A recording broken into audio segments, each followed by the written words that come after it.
Magtitinola tayo for today's video. Tara, samahan nyo ko mula umpisa hanggang dulo. Pinagsabay-sabay ko na ang mga luya, sibuyas at bawang. Gigisahin lang natin mabuti.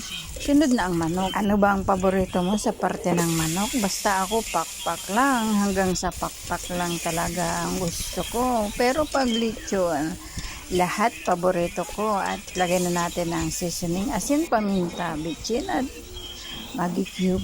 Ayan, hinulog ko na nga. Mekos-mekos lang natin. Ipa-golden brown. Huwag muna nating tubigan agad-agad para bumango ang ating chicken manok.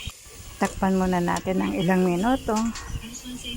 At hanggang sunog na, muntik na. Tubigan na natin.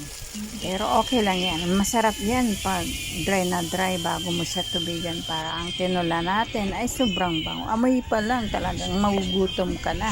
Lagay ko na ang papaya. Takpan. Sunod natin ang malunggay. Siyempre, fast forward na tayo para mabilis ang luto at hindi na tayo magugutom sa kahintay. Pagkahulog ng malunggay ay konting pakulo na lang yan. Dahil ang dahan ng malunggay, mas lang maluto yan. Ang mahalaga yung papaya ay malambot na. Kaya, okay na yan. Kainan na. Share ko lang. Bye!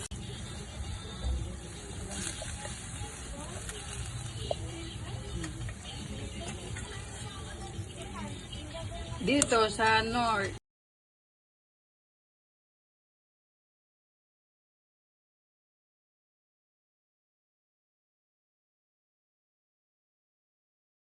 Hindi, nahalo ko tong... Ha?